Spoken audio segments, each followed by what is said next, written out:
This is Michael Medved. Otto von Bismarck, the Chancellor of Germany, once said that God offers special protection to drunkards, lost dogs, children, and the United States of America. We'll explore that special protection and what it means in The American Miracle. Subscribe to The American Miracle on Apple, Spotify, Amazon, or wherever you get your podcasts. Like in Egypt, you've got the god of bricks, you got the god of lovemaking, you got the god of beer. Those gods knew how to party. Yeah, you got your bricks, you got your beer, you got your lovemaking, and you've got a weekend. Yeah.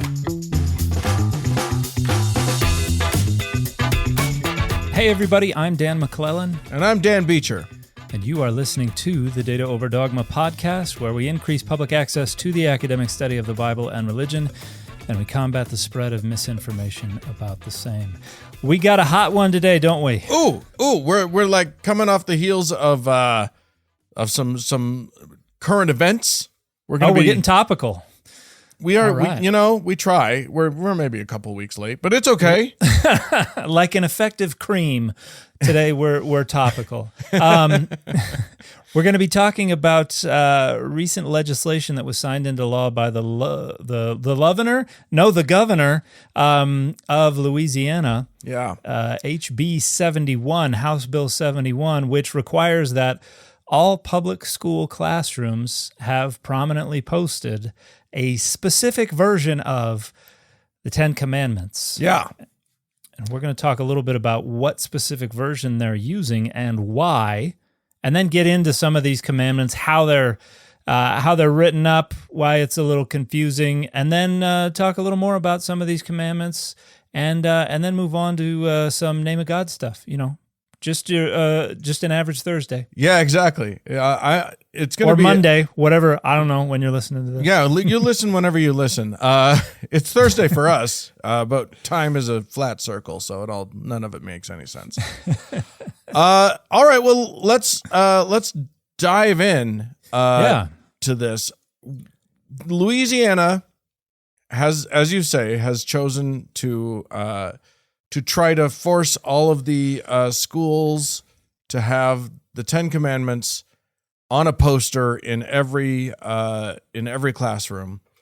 Mm-hmm. Feels a little weird. Definitely problematic. I think problematic and controversial. Yeah. So and this has been tried in a bunch of states. Yeah. Texas tried it recently. Here in Utah, they tried it, and it didn't get passed. And this ought to strike most people as a pretty flagrant violation of the Establishment Clause of the very first amendment to the Constitution. And we're going to get into that.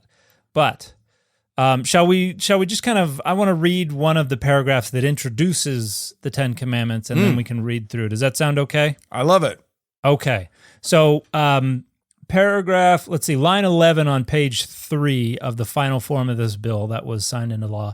No later than January 1, 2025, each public school governing authority shall display the Ten Commandments in each classroom in each school under its jurisdiction. The nature of the display shall be determined by each governing authority, with a minimum requirement that the Ten Commandments shall be displayed on a poster or framed document that is at least 11 inches by 14 inches. The text of the Ten Commandments shall be the central focus of the poster or framed document and shall be printed in a large, easily readable font. The text shall read as follows. And then it starts with the Ten Commandments. That's the first bit of text that you have to have on there. Yeah, which I think should probably be read only in your best Charlton Heston impression.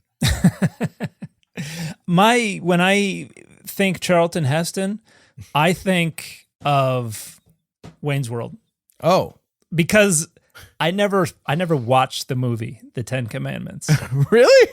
Never seen it. Oh, yeah. Cecil B. DeMille is rolling in his grave. Well, he can roll around all he wants. I just have I was not raised in a religious household. It was just never a movie that that we watched. And so I know I'm a heretic already to a lot of people out there, but that makes me even more heretical. So that's the movie that I first saw Charlton Heston in. I was like, what? Okay, this guy's a much better actor than the first guy that they had in the gas station, but I don't get the significance. And then later on, I was like, okay. He's Moses. Yeah. I am the Lord thy God. That's my best Heston right now. Which is also the next few words in the commandments. Should we go through? I mean, I don't know. We don't need to read all of the 10 commandments. Okay. But the point is, or at least one of the points for the purposes of this conversation, is that they chose very specific translation, a very specific version of these, because different translations of the Bible do these differently, word these differently. Yeah, there are a bunch of different ways to understand the 10 Commandments. We've already done a show where we talked about the fact that Exodus 20 is not labeled the 10 Commandments. It's actually Exodus 34 where we have the 10 things, the 10 words, the 10 Commandments, but that's the ritual decalogue. This is a different set of 10. So we've discussed that, but the specific and also, version... it's not only is it not labeled as 10 Commandments, it's not numbered either. Like, and there's vast disagreement on which are the 10, and it's very reasonable to say there are not 10. Yeah, you could number it at as few as 9 easily, or as many as 12. Like that, it's not obvious in any way that this is supposed to be 10 different commandments. Yeah, this is a negotiation of the text. This is our decision to impose that organizing framework, but you can even organize it different ways. You can split the commandments up in different ways. Some people think of you shall not covet your neighbor's house as one commandment, and then you shall not covet your neighbor's wife or slaves as a separate commandment. Sure. The first commandment can be split up in a variety of different ways. Is the statement, I am the Lord your God, a commandment? Within most Jewish streams of tradition, that is considered the first commandment. But within most Christian traditions, it's the actual proscriptive, you shall have no other gods before me.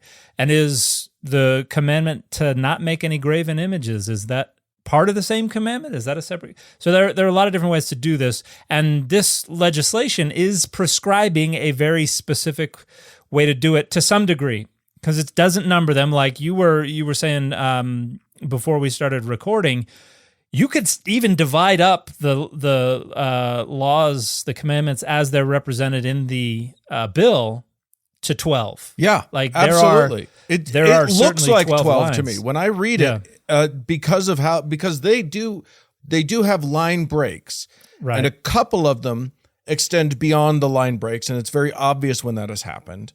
Right. And then but if you just go down and you don't count sentence by sentence, it looks like 12 different commandments to me. Yeah. So that's unclear. So if somebody wanted to thumb the nose at this legislation, they could number them by 12 or something. And they definitely should thumb the nose at this legislation. Yeah. That's true. But the reason that they have picked the version that they have and the specific translation that they have, because you will not find this exact list of commandments in any translation.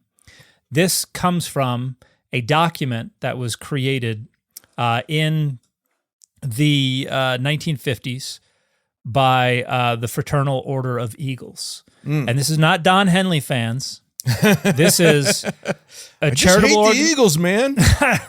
That's the only part of that movie I don't like. It's funny, but I'm like, you have lost points. You're like, the dude doesn't like the Eagles. You're telling me the dude doesn't like the Eagles. Now, I will be clear. I prefer CCR over the Eagles, but I do love me some Eagles.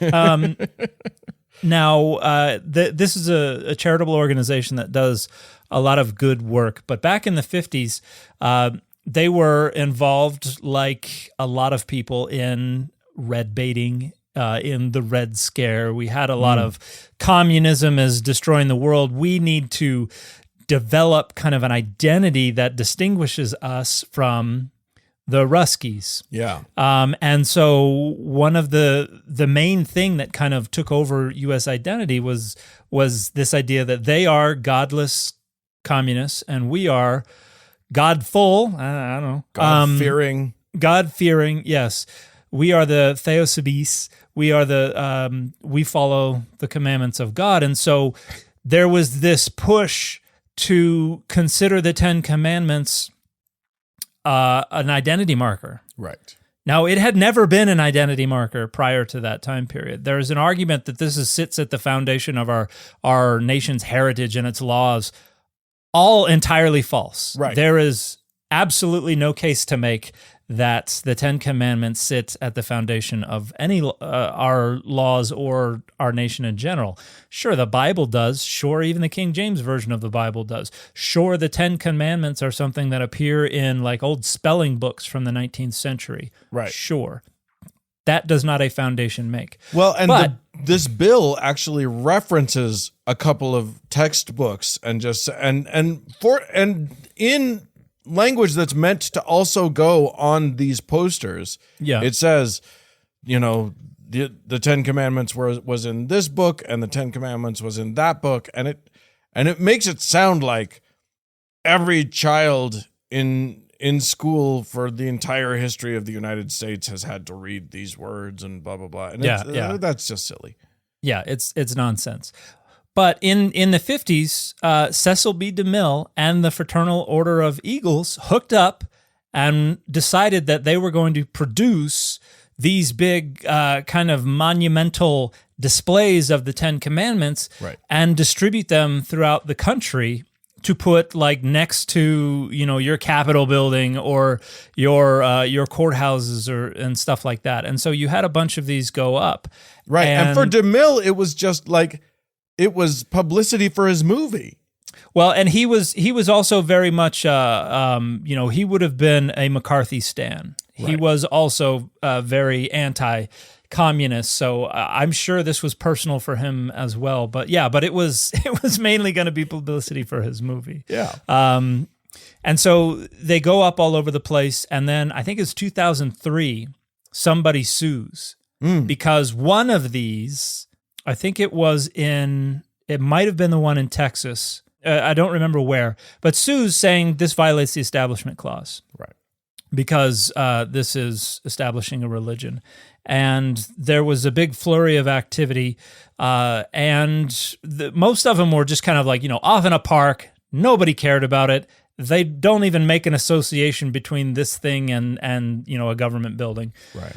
And then we get this ruling in 2005, Van Orden versus Perry, where, and this actually is released the same day as another ruling about the display of the Ten Commandments in public spaces that ruled the other way.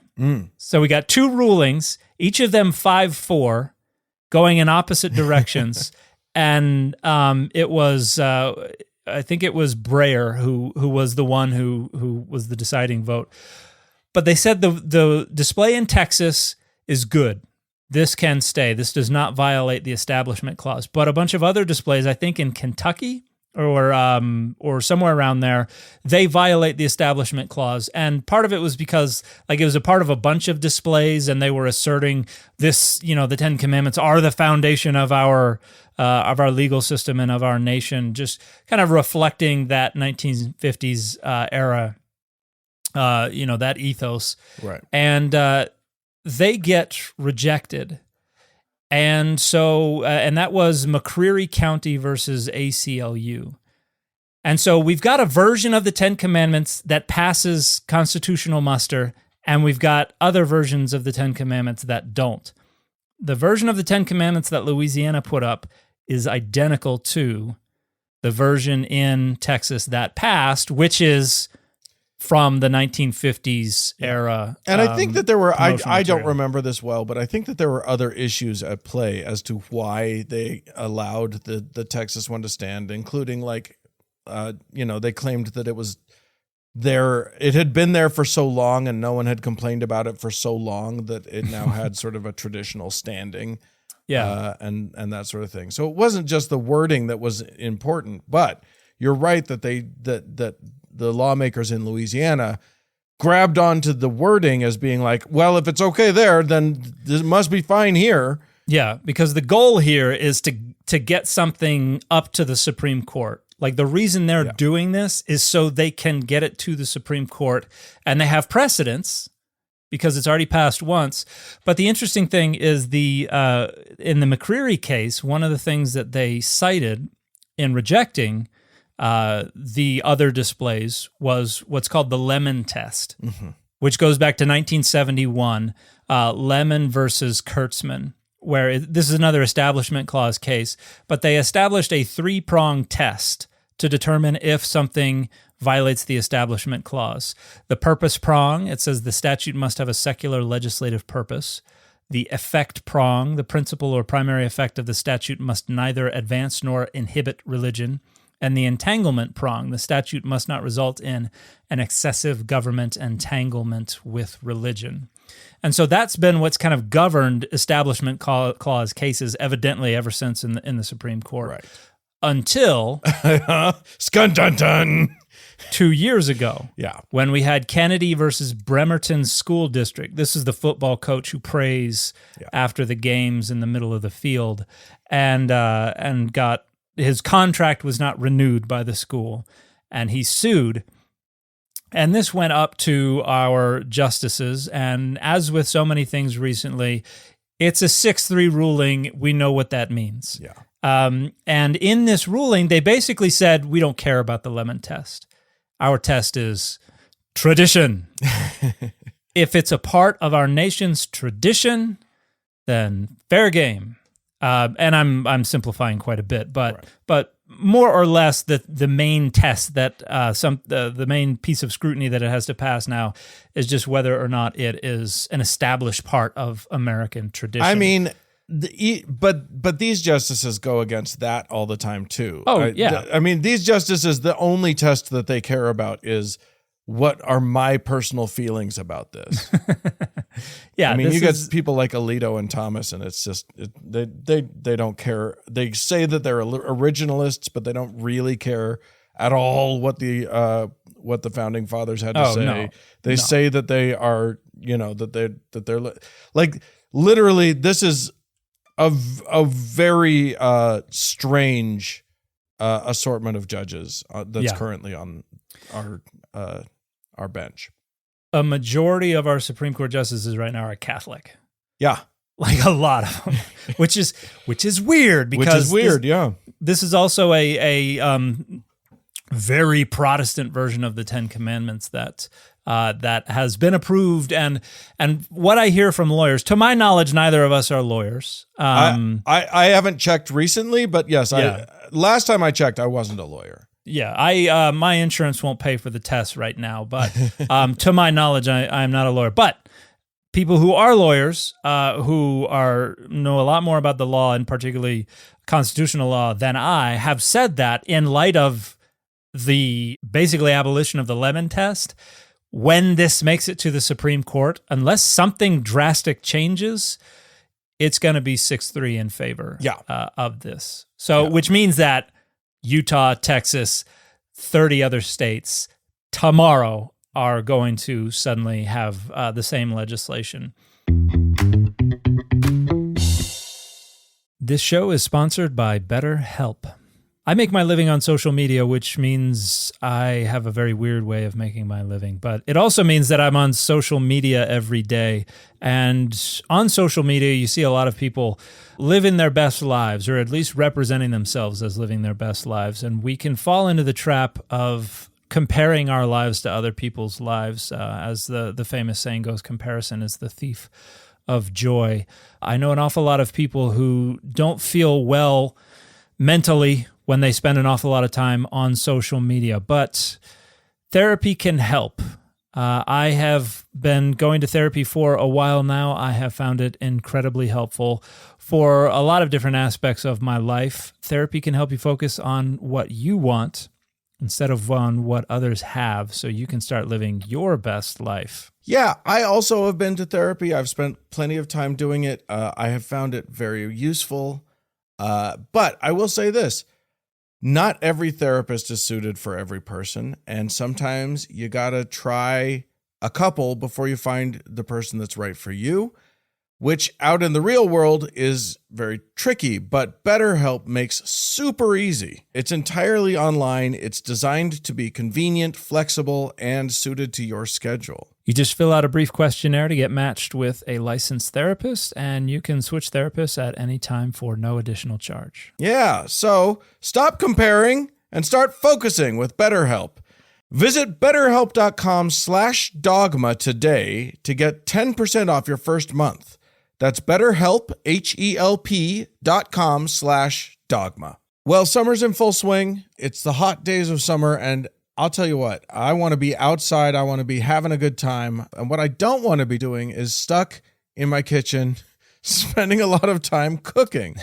So I am going to be spending summer with Factor. Factor is the best way that I have found to get fresh, never frozen, delicious food. 2 minutes or less. It's boom, boom, boom. Suddenly you've got a delicious chef-crafted meal and you're ready to head back out into the world. You can treat yourself to restaurant-quality meals that feature premium ingredients like filet mignon, shrimp, blackened salmon. They have 35 different meals with more than 60 different add-ons to choose from.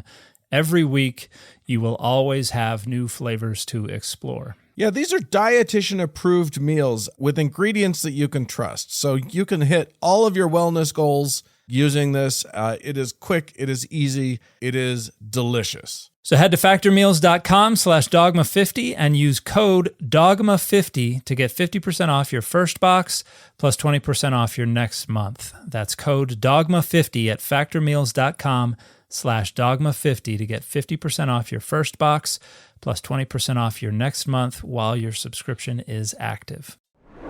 So let's talk about these commandments a little bit. I think we're all sort of somewhat familiar with them. I think these I think they should have done the Colbert check on all of the legislators who co-signed on this bill to say, hey, can you name all 10 of the 10 commandments? Because they can't. I want to tell you a story. The first time I ever went to General Conference. This is LDS Church. LDS General Conference. Yeah, this is every 6 months they have this big meeting. I think this was a special treat. Like I traveled to Utah. It was before I left on a mission. I was crossing the street to go into the recently built conference center. Right. And there was one of the street preachers on the corner challenging people to recite the 10 Commandments. And at the time I was like, I don't know. And ever since then I've been like, I want to go back and see if that guy's there. There's always somebody protesting out there. And it's always, it's very funny because it's always someone of a different denomination, Christian, but like, why are you protesting this? Anyway, it's all very weird. These are they not King Jamesian in their wording? Remarkably King Jamesian with small divergences. Okay. And that's what threw me off the first part, because I looked at it and I was like, yeah, that's King James. And then I looked it up and I was like, wait a minute. No, it's not. There are some small differences.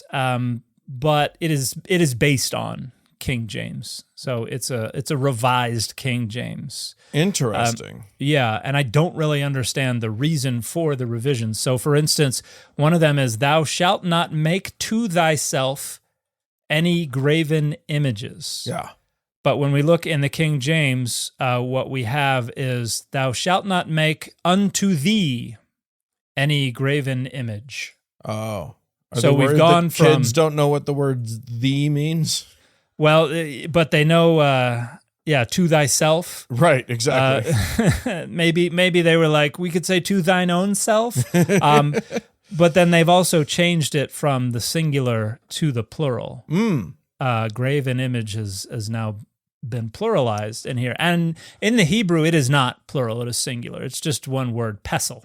Can we talk a little bit about what that means? Because that is a very strange and confusing commandment. And I think most, I looked at different translations of it, and a lot of the newer translations, including the NRSV, they replace the words graven images with an idol. You shall not make for yourself an idol. Yeah. What does the original seem to be saying, and what are the sort of more common interpretations of it? So pesel is a Hebrew word that refers to an image that has been crafted from wood or from stone. And so the graven image, the idea is it is an image that has been engraved, or a carved image or something like that. And you have in Judges 17, you have a story of Micaiah who makes a graven image, but I want to say it says a graven molten image. And so it's not clear if there's a process going on here, or if some people understand it as two different types of images. But yeah, it's an idol. So divine image would be the object that is the focus of worship, that is considered the index for the deity and their presence and all that kind of stuff. And usually these would be carved out of wood or carved out of stone, and then they would be covered in gold and silver, or they would be cast in gold and silver or something like that. A variety of different ways to make divine images, but that's fundamentally what we're referring to here. But it does go on, like the verse goes on to say, and I'll read KJV right now, just because it says, "Thou shalt not make unto thee any graven image, or any likeness of anything that is in heaven above, or that is on the earth beneath, or that is that is in the water under the earth." So, and it goes on after that to say, "Thou shalt not bow down thyself to them, nor serve them." So that verse 5 indicates to me that yes, it's an idol or whatever. But it does seem like, when I look at, Islam has a prohibition against imagery, which is why when you go to like the Alhambra in Spain, you'll see really ornate writing, but no picture and a lot of representative imagery. Yeah, no representative. And I wonder if there was any of that prohibition of just representative imagery contained in this. It was certainly understood that way, because you do have, it's not nearly as programmatic as within Islam, which comes from many centuries later, and develops within kind of a more philosophically oriented social environment. But you do have an omission of an awful lot of imagery. You don't really have you don't have much ancient artwork within Judaism depicting animals or other kinds of sentient beings. Now, the interesting thing, and the idea here is probably, we know that nations around us make divine images that look like people, that look like animals, whether swimming in the sea or flying through the air or walking on the land. So the idea is almost certainly, don't make images in order to worship that look like anything that you might see running around. Right. And we know that 5 minutes after this, he comes back down the mountain and there's a cow there that everybody's worshiping. But and we do actually have from the lands of Israel and Palestine, from the end of the Bronze Age, beginning of the Iron Age, we have divine images that have been discovered, most of them miniature divine images, but we know that bulls and calves were one of the forms that was frequently used to represent deities, and almost certainly to represent Adonai, the God of Israel. That's insane. That's not insane, but it's like very interesting that the Israelites in the Exodus story get in big trouble for a calf. Yeah, considering the fact that the calf/bull was used as as a proxy for their god. And you see it in other places throughout the Hebrew Bible. The fact that you have horns put on the incense altars and the sacrificial altar and things like that reflects this idea of a pedestal animal that is associated with Adonai. And you have the King James renders it mighty one of Jacob, but that's the word for bull, the bull of Jacob. And so there are a bunch of different vestigial relationships between Adonai and bull imagery, as well as El and bull imagery. And if you look in the Ugaritic literature and other Northwest Semitic literature, you see El and Baal, the storm deity, the Northwest Semitic counterpart to Adonai. You see both of them are represented with bulls as well. So this is probably coming from much later on, but it's a way to kind of create this blanket proscription that includes in it the prohibition of Adonai's pedestal animal and that kind of imagery. But it gets interpreted as don't have artwork that represents people or animals or things like that. So you don't really see it, apart from the commandment to put like cherubim on the curtains of the temple and stuff like that. Right. So it's not until you get down into the Greco-Roman period, around the turn of the era, around the time of Jesus's life, that you see a lot of like pomegranates and rosettes, and you see some other animals and plants and things represented in some imagery in synagogues and things like that. I just, it's funny because thinking about how the next verse does talk about don't bow yourself down before it, to me takes the curse off of just, drawing a lamb or drawing a whatever. Yeah. But that gets me thinking about images that I see all the time of someone kneeling down in front of either a picture of Jesus or a candle of a saint or, a crucifix or anything and praying. It feels like that could run afoul of this graven images idea. It certainly could, and you have a lot of people who, particularly Protestants and particularly evangelicals today, who accuse Catholics of violating these commandments all day and twice on Sunday, right. Because they understand, particularly the worship of Mary and images and things like that. But yeah. At the same time, the way that a lot of Protestants treat the Bible as the Word of God and hold it up as its own icon. Like there's plenty of scholarship out there talking about the Bible as icon, as a divine image. That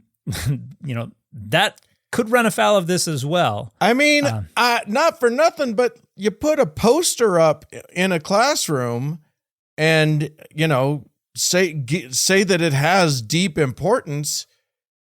That could easily be a graven image in this sense.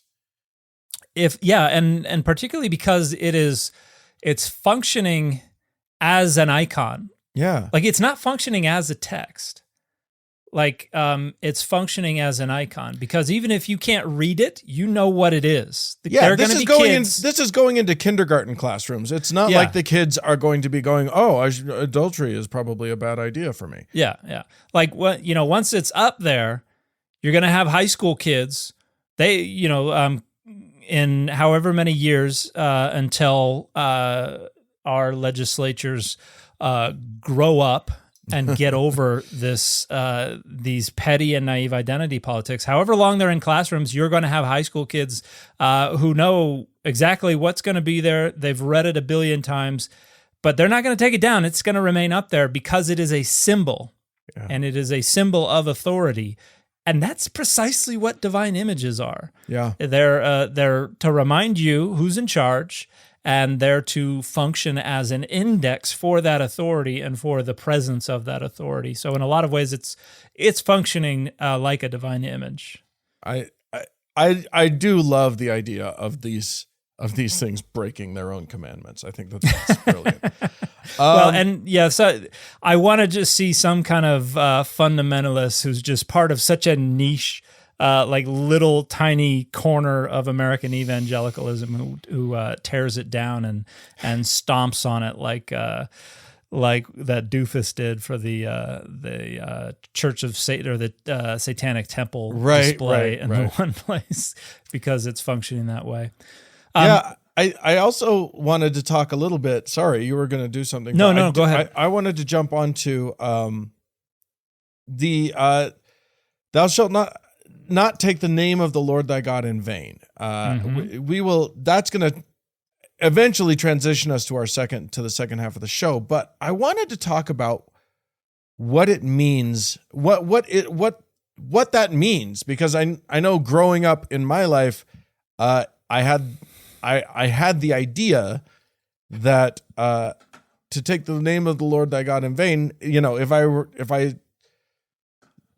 I said, "Oh my God," I thought that was what it meant to take the name of. I don't think that's what it means now. No, that's not what it means. And I want to point something out as well. The official text, the language that has to be on there. I am the Lord thy God.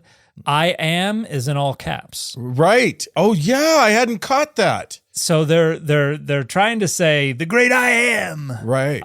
They want to make note of that. However, in the text of Exodus 20, that's just Anochi, which is just the first person singular personal pronoun. It is not the phrase in Exodus 3 that is rendered I will be what I will be, or I am that I am, or something like that. So it's actually imposing that on the Hebrew, and it's not in the Hebrew. And it's sneaky too, because it is a way of differentiating this God from, no one associates Allah with I am. Yeah. So it does feel like they're very clearly putting down a marker that this is the Christian or Jewish, I suppose, God, and not any other God. So you're not allowed in their minds to interpret I am the Lord thy God as being, this could be Shiva, or this could be, some other God. And that comes from the original displays from the 1950s. They have both I am and Lord in all caps. Right. So that's an interesting that's an interesting thing to note. However, we get back to thou shalt not take the name of the Lord thy God in vain. The word here that is translated in vain is l'shav. So for vain in Hebrew. And shav there is a word that means make it worthless, make it useless. That's basically what it is. So in vain is an okay translation. Our word vain in this sense is like, Shakespeare used it a lot and would say, to go somewhere, to do something in vain is to do it fruitlessly or without the right effect or something. To no effect or something like that, right. And what is translated thou shalt not take is nasa, which means to lift, bear, or carry. And the idea here of lifting, bearing, or carrying the name in vain is almost certainly a reference to swearing an oath. That's how this is used elsewhere. In fact, we've got in Leviticus another commandment. I think it's Leviticus 19. I'll just verify real quick, but can't find it. But it's it says not to swear by the name of Adonai falsely, right? For as a lie, and so that's almost certainly what's going on here. The idea being, for an oath, an ordeal in court, whatever, don't lift your hand to the square and say God's name as part of an oath if that oath is false, or if it's something that you promise to do that you're not going to carry through with. Right. And so it's really just saying, don't invoke me and then forsake that. Or fudge. Or if you're in court, so in court, you put your hand on the Bible or you raise your right hand and you swear to tell the truth, the whole truth, nothing but the truth, so help you God. That's a way to bear, lift, bear, carry, the name of God. There it's just the title of God. But if you're lying in your testimony in court, that would be directly a violation of that commandment. Right. Now, it became inappropriate to use the divine name at all shortly after this, probably in the Greco-Roman period. Okay.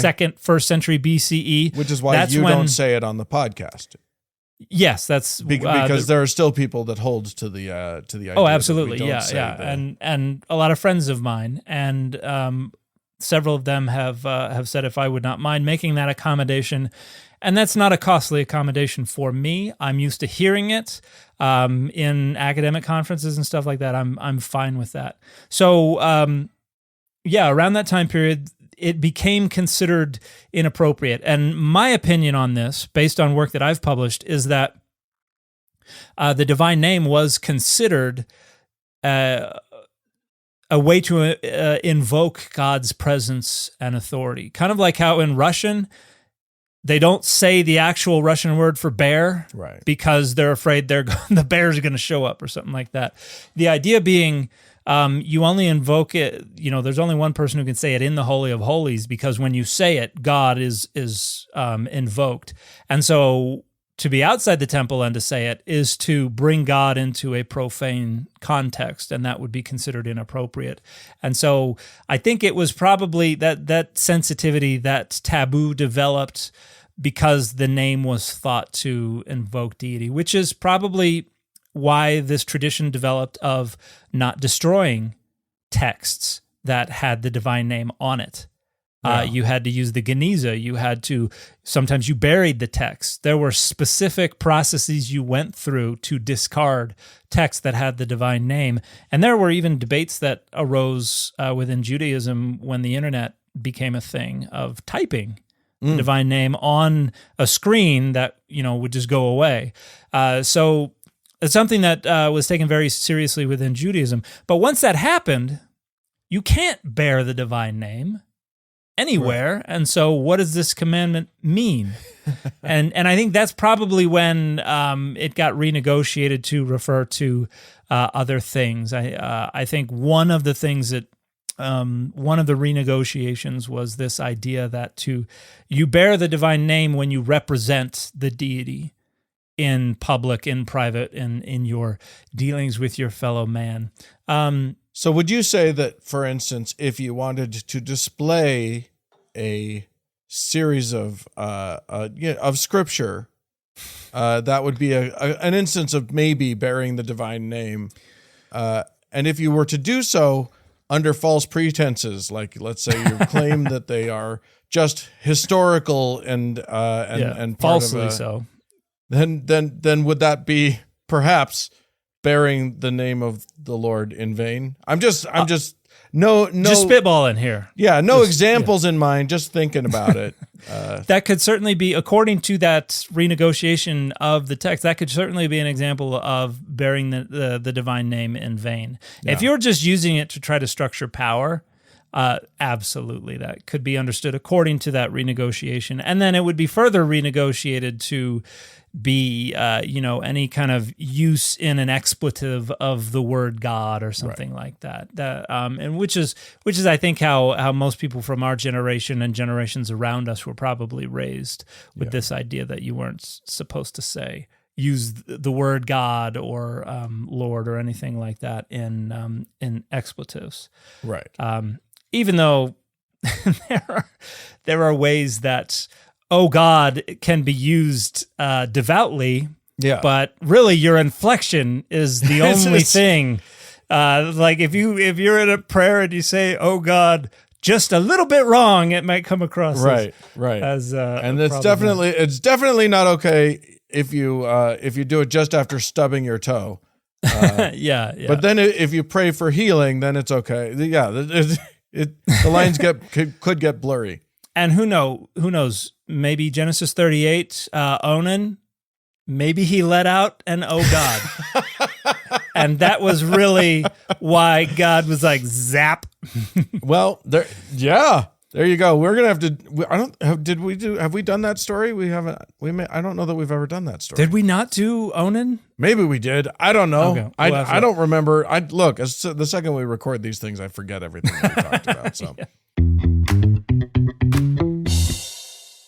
Ever wondered what it's like to be in the room with top al-Qaeda terrorists plotting their next move? Do you want to know how the history of Islamic fundamentalist thought informs the way the world works today? Well then, dear listener, Conflicted is the podcast for you. I trace the epic battles between Muslims and the West. What are the Houthis' objectives in the Red Sea? It's a lesson to the rest of the Muslim world and the Arab world. Do not trust the Islamists. Hosted by me, Thomas Small, an author and filmmaker, and my good friend Ayman Dean, an ex-Al-Qaeda jihadi turned MI6 spy. Conflicted tells stories of the Islamic past and present to help you make sense of the world today. And now Conflicted Season 5 is being cooked up, coming to you very soon. And in the meantime, you can sign up to our Conflicted community to give you bonus episodes and access to our community hub on Discord. Subscribe to Conflicted wherever you get your podcasts.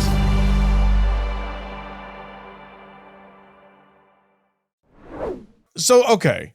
I think it's interesting that they're putting these 10 commandments up. Since the first 4 or 5, depending on how you number it, of the commandments are about God. Mm-hmm. And specifically, at least one of them is specifically about God's name. Let's talk about that name. Let's talk about the development of that name, where it came from, what's going on with that? Yeah. So the first thing you need to know is that Jehovah begins with an I. If you ever find yourself in a life or death situation where you have to spell out the name of God, just keep that in mind. In the older Latin, Jehovah begins with an I. We did a whole show about we talked about the Tetragrammaton some, but not sort of the development of it. Oh, yeah. So we've probably mentioned that the earliest known occurrence of the divine name, the Tetragrammaton, as a reference to the God of Israel, comes from probably the 3rd or 4th quarter of the 9th century BCE. So the Mesha inscription, where Mesha talks about carting away the vessels of Adonai after having defeated the nation of Israel at Nebo. And we got a couple references. Sorry, we should just do a quick reminder that Tetragrammaton is a reference to 4 letters, Yod He Vav He, if I'm recalling correctly. You recall correctly. And that is the name of God. So you're saying that this thing was the first time we saw those letters in that order, in that reference, as a reference to a deity. Okay. And then we also have most of the letters of the Tetragrammaton used in names in some other inscriptions. So the Teldan stele, which was probably written by an Aramean named Hazael, who's boasting about defeating a handful of kings, and they have Yahwistic theophoric elements in the name. And by the way, I say Adonai. Most scholars pronounce it Yahweh, and the name Jehovah is an alternate form of this based on the combination of the consonants Yod He Vav He and the vowels that come from the Hebrew word for my Lord, a special form of it that's pronounced Adonai. If you put those two together and then you transliterate them into modern English, Yehovah or Jehovah is what you would get. So if you've ever wondered where the name Jehovah comes from, it comes from the combination of the consonants of Adonai, the consonants of Adonai and the vowels of Adonai, the consonants of the Tetragrammaton and the vowels of Adonai. Of the word Adonai, right. Yeah, and that probably happens in the medieval period in a couple of different languages and becomes very common. Because if we go look in the Masoretic text and if we look at ancient texts, they were already using those letters as substitutions for the divine name in ancient texts. So anyway, we've got Adonai, we've got Jehovah, we've got the Tetragrammaton, we've got the divine name. It first appears on the scene suddenly in the names of kings and in the name of the patron deity of Israel around 850, 825-ish BCE. Like who? Give me some of these names that this is appearing.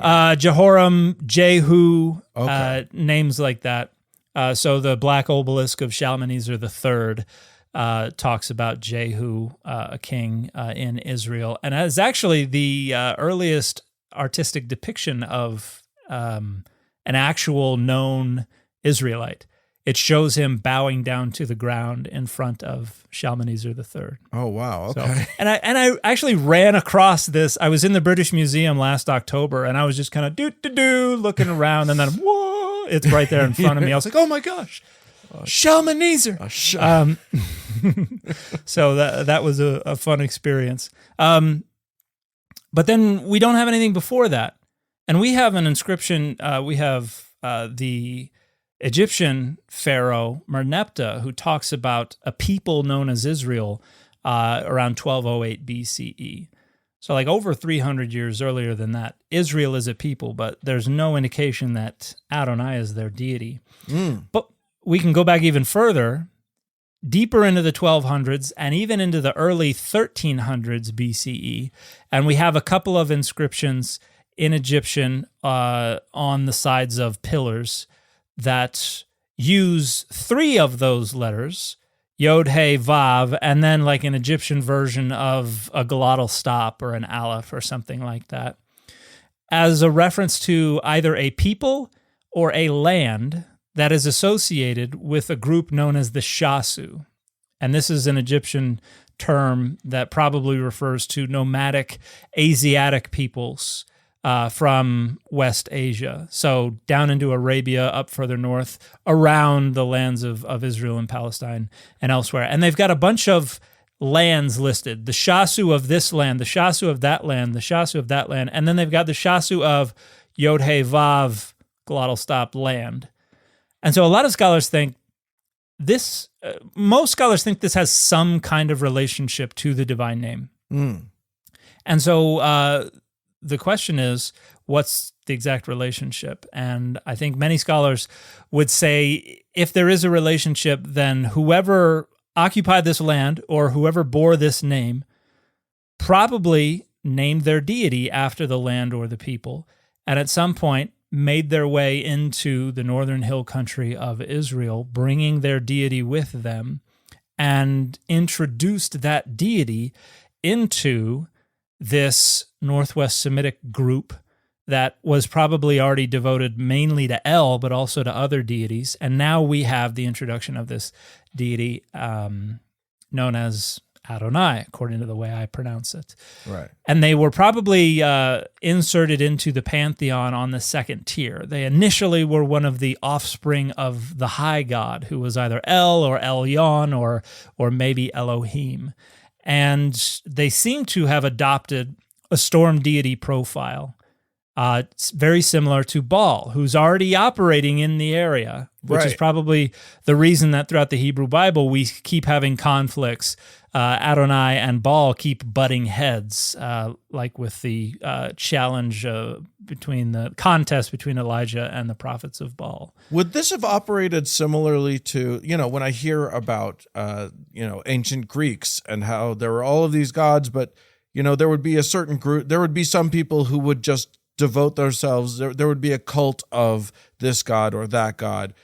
Is that how this would have operated likely with these people? Is that there are sort of, there's the high god and then there's these other sort of lower individual gods that some people would go to, and there would be like maybe patron gods of a certain group or tribe or something? Yeah, absolutely. There were all kinds of different deities and levels to the hierarchy, but they were also associated with different kinds of functions. Like in Egypt, you've got the god of bricks, you got the god of lovemaking, you got the god of beer, right? You got all these different kinds of gods who are thought to be. Those gods knew how to party. That was a fun. Yeah. You got your bricks, you got your beer, you got your lovemaking, and you've got a weekend. Yeah, and those gods were thought to like oversee those industries and the people associated with them. And so if you were a part of that guild, maybe that was, one of the main gods that you liked. If you were a wife and mother, maybe you were concerned with Asherah, because Asherah or Athirat in the Ugaritic text was associated with child rearing, with conception, with lactation, breastfeeding, and things like that. So, if you're having trouble getting an adequate latch, maybe you burn some incense to set up a votive offering to Asherah or Athirat or something like that. If you're going off to war, maybe you pour out a little extra for the whatever deity you want to watch over you in battle. And you also had ancestral deities in this time period. Right, you had great-granddaddy who passed away a long, long time ago, but, there's his mortuary chapel. We go in and we have a meal in front of his stele. We just talked about this recently. Right. The idea of the soul being in the stele. And so maybe you petitioned him for insight about something. I really want Jennifer to know how much I care about her and that I love her, and I just want her to notice that I exist. So you would go to ancient Hebrew name Jennifer, right? Yeah, but you might go to the ancestral deity because they were more concerned for your well-being. The national deity El, who was over the whole nation, didn't have time to worry about you. Right. And so, you went to whichever deity you thought was most likely to help you out in your specific circumstances. And so Adonai, I think, in my opinion, and in the opinion of some scholars, certainly not all scholars, but I think probably started out as an ancestral deity. Was probably this clan was probably named after or took their name from an ancestral deity who they had particular devotion to, and then they took it into Israel, and then this deity, for whatever reason, becomes a storm deity, and then gets into conflict with Baal, who wants to be the storm deity in the land, and at some point, either because maybe a king who is a devotee of Adonai rises to the throne, or maybe a king who's on the throne is like, those Adonai worshipers are becoming a significant factor. All the polling shows that they have, they exercise a lot of influence. Maybe they were like, let's take that deity and let's merge it together with El. Right. And El and Adonai become a single deity. And that's something that happened anciently as well. You see it in Egypt. You see it in Mesopotamia. You see it in other Semitic inscriptions where you have a deity with a combined name, where you see both divine names squished together. There will be like a little hyphen with them. Or when they become combined, you have a new name. So when Ra and Horus are combined in certain parts of ancient Egyptian mythology, it becomes Ra-Horakti, which is a somewhat different name. And sometimes you have a male and a female deity put together, and you have the two of them hyphenated. So, if somebody gets married and the wife doesn't take the husband's last name, they have a hyphenated name, you can say, hey, this is divine. This goes back thousands of years. You go. You've got nothing to complain about. Even Adonai did this. Because if you go to Elephantine in Egypt, there was a Jewish garrison that was stationed there. They had their own temple. And when it was destroyed by locals, they asked for permission from Jerusalem to rebuild the temple. And as far as we can tell, they got permission, but the locals prohibited them from offering animal sacrifices. They were only allowed to offer vegetable and fruit offerings. Okay. But there's a deity there called Anat Yahu, which seems to be a combination of the goddess Anat and a version of the divine name. Interesting. So at some point along the way, the two were, Adonai and El were combined, and you have the single deity who adopts the divine profile of both of them. And I think that probably happens around 1000 BCE, maybe a little after that, because I think it would have had to have happened early enough that by the time we get down to the middle of the 9th century, Hazael can be defeating multiple generations of kings in both Israel and in the southern dynasty of the House of David, who have Yahwistic theophoric elements in their names. So I think there had to be some time for these names to spread out a little bit among the leadership. Interesting.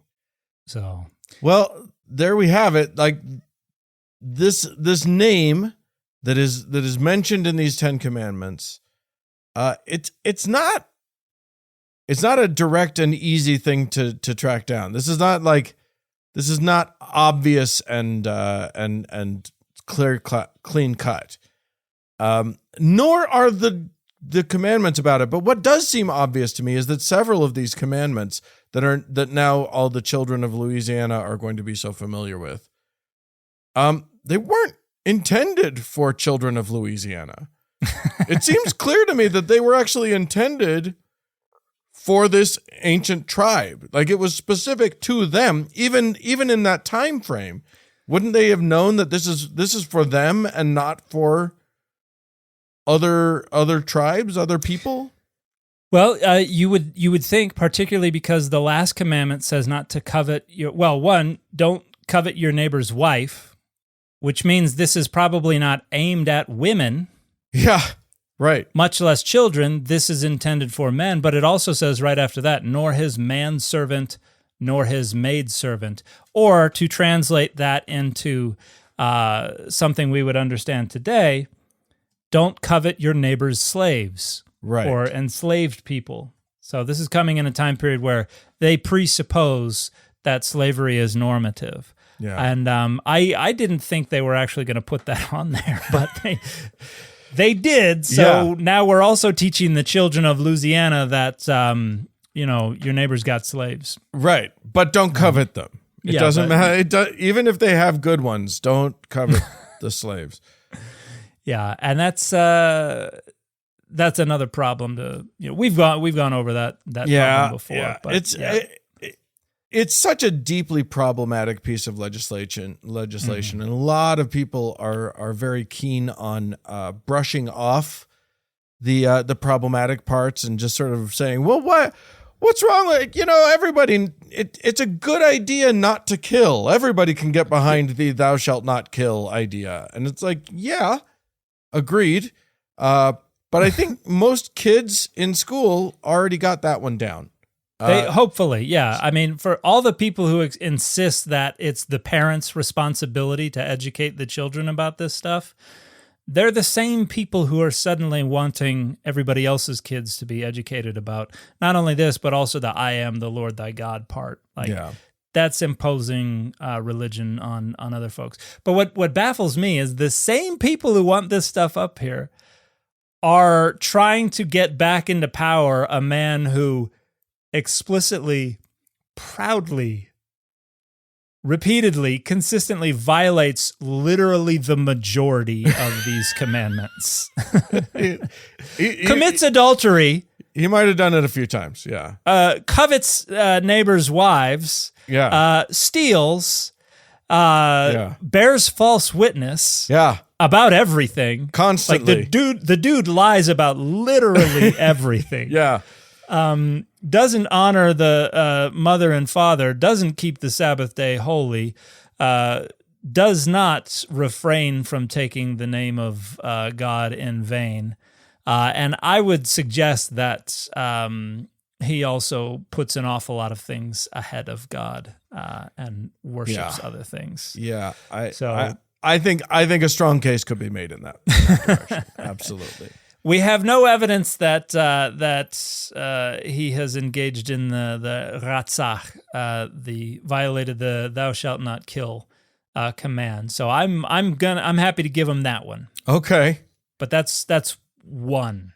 Yeah, yeah. It's funny the way people want to talk about it. It's disingenuous in large part. It's an identity marker. It's about trying to set up that stele in this space to claim that space for your identity, to say we are in charge here, we're in control, we're the ones who get to decide. And to send the message to anyone who doesn't abide by this that they are less valued. Yeah, you and don't that belong. That this system doesn't, it won't serve them. Right. It's not for them, it's for the other people. And so you can get in line or you can just be marginalized the whole time. Well, there you go. I think our positions are pretty clear on this. For those of you who want to hear us chat more and maybe answer some patrons' questions and have some fun with our patrons, you can become a patron of the show. You will definitely receive early access to an ad-free version of every episode, and we have the after party bonus content every week if you're there at the right level. So please consider joining there. Patreon.com/Data Over Dogma. We would greatly appreciate it. It's how we pay our bills. And if you want to write into us, you can do so. You can write to contact@dataoverdogmapod.com. And we'll talk to you again next week. Bye, everybody. Data Over Dogma is a member of the Airwave Media Podcast Network. It is a production of Data Over Dogma Media, LLC, copyright 2024, all rights reserved.